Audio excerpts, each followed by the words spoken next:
Let's now have a look at tangents and normals, still looking at those, but now taking a Cartesian geometry approach.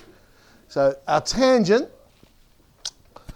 now it still has the equation x squared equals 4ay, but the random point, instead of giving its parametrics, we give its traditional, okay, we've got an x coordinate and a y coordinate, which we'll call x1, y1. So there's our tangent. Differentiate it whichever way you choose. I'm just doing it the basic way of let's make y the subject. Sub into our derivative and we get x1 on 2a, so that becomes our slope. Put it into the point slope formula and play around with it. And eventually, there it is, that's what I'm looking for. It's an unusual way of writing the equation of the line. But if you look at it, it is still some number times x, there is still some number times y, and there is still a constant there, that constant being 2ay1. But the reason I write it like that one is have a look at the equation of the parabola, x squared equals 4ay. Have a look at the equation of the tangent. Now, if it wasn't for the fact that x1 actually is a random number that we're subbing in, you could look at that and think, oh, x times x, x squared. And the same in the parentheses. If it wasn't for the fact that y1 actually is just some random number that we were subbing in, I've got y plus y, 2y, times 2a, 4ay. Well, what it means is that the equation of the tangent actually has the same structure as the equation of the parabola itself. Okay? So you've got x times some x coordinate, so x squared, equals 4a y, but half of those y's are the y coordinate and so on. So it's, I guess, a way of remembering the equation of the tangent because you know, it should look like the same structure as the parabola itself. So it's a neat little pattern that occurs. The normal, not quite as nice though, would be nice if it was the same sort of pattern. So this time it's perpendicular. So the slope, we just saw that the slope of the tangent is x1 on 2a. Or the normal will be minus 2a on x1. Sub that into the point slope formula. Now let's play around with that one. And as you see, that's the best way I can think of writing it to make it look like there is some pattern, which if I write it this way, there is. If I put the x and the y's to the left-hand side and everything else, which doesn't involve the pronumerals, because remember, x1 is just a random constant, y1 is, everything else goes to the right-hand side, you can see again there is some sort of a pattern here. On the left-hand side I've got 2ax, on the right-hand side it's 2ax1. On the left-hand side I've got x1y, on the right-hand side x1y1.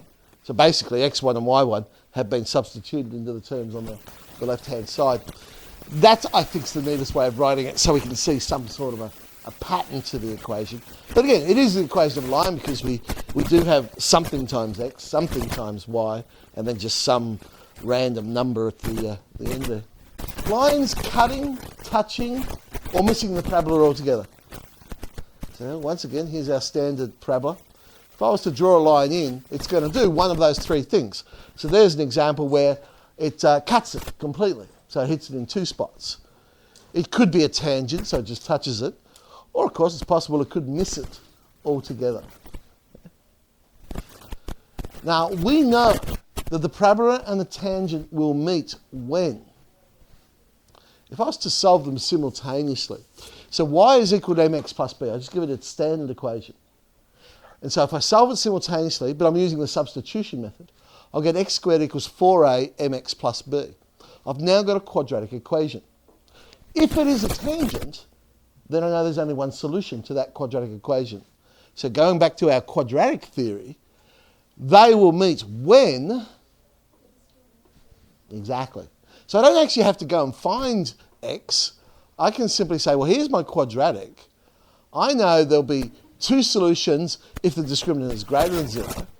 One solution, and that's probably the more useful piece that we end up using, we know it's a tangent if the discriminant is equal to 0, or it'll miss it altogether if the discriminant is less than 0.